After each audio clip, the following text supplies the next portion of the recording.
যে ব্যক্তি জিকির করে আর যে ব্যক্তি জিকির করে না, এই দুইজনের দৃষ্টান্ত হলো, একটা হলো জিন্দা আর একটা হলো মুর্দা। যে জিকির করে সে হচ্ছে, তার দিল হলো জিন্দা, আর যে জিকির করে না তার দিল হলো মুর্দা। হযরত হাসান বসরি রাহিমাহুল্লাহ তাআলা, নাম শুনছেন আপনারা?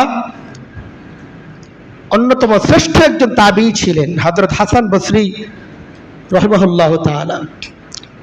অসংখ্য সাহাবায়ে কেরামকে তিনি পেয়েছেন, তাদের থেকে হাদিস গ্রহণ করেছেন। হাসান বসরি রাহিমাহুল্লাহ তাআলার কাছে এক ব্যক্তি এলো, এসে বলল, হুজুর, আমার দিলটা রোগাক্রান্ত হয়ে গেছে, ঘুমায়ে গেছে, ওয়াজ নসিহত যাই শুনি কোনো কাজ হয় না। হাসান বসরি রাহিমাহুল্লাহ তাআলা বলেন, আসলে তোমার দিলটা ঘুমায়া যায় নাই, তোমার দিলটা রোগাক্রান্ত হয় না, তোমার দিলটা আসলে মরে গেছে।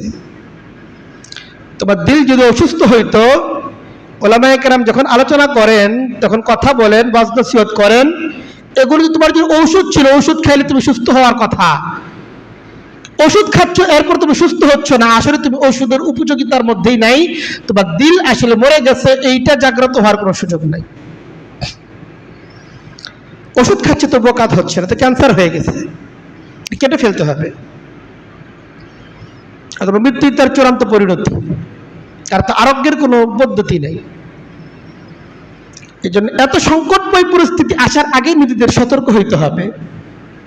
যখন মাত্র অসুস্থ অবস্থায় আছি, অসুস্থতাটা ক্যান্সারে পরিণত হওয়ার আগে, মৃত্যু মুখে পতিত হওয়ার আগে নিজেদেরকে সতর্ক হতে হবে।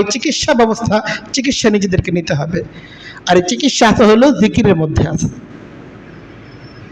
এই জন্য আমাদের জিকিরের প্রতি ইহতেমাম করা দরকার। যদি আমরা আল্লাহ তাদের মহব্বত চাই, ফাযকুরুনি আযকুরকুম, আল্লাহ বলেন তোমরা আমাকে স্মরণ করো, যখন তোমাদের দরকার হবে আমিও তোমাদেরকে স্মরণ করব। এর আল্লাহ তাদের মহব্বত অন্তরের মধ্যে তৈরির জন্য জিকির একটা গুরুত্বপূর্ণ আমল।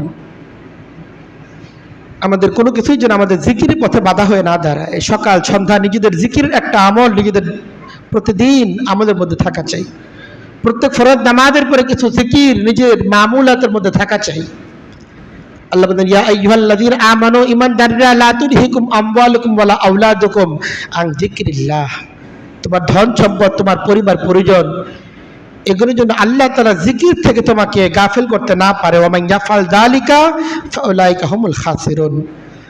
যদি তোমার পরিবার পরিজনের ব্যস্ততা, জাগতিক ব্যস্ততা, ধন সম্পদ উপার্জনের ব্যস্ততা তোমাকে আল্লাহ তাআলার জিকির থেকে গাফিল করে দেয়, ফাউলাইকা হুমুল খাসিরুন, তুমি নিঃসন্দেহে ক্ষতিগ্রস্তদের অন্তর্ভুক্ত হয়ে যাবে।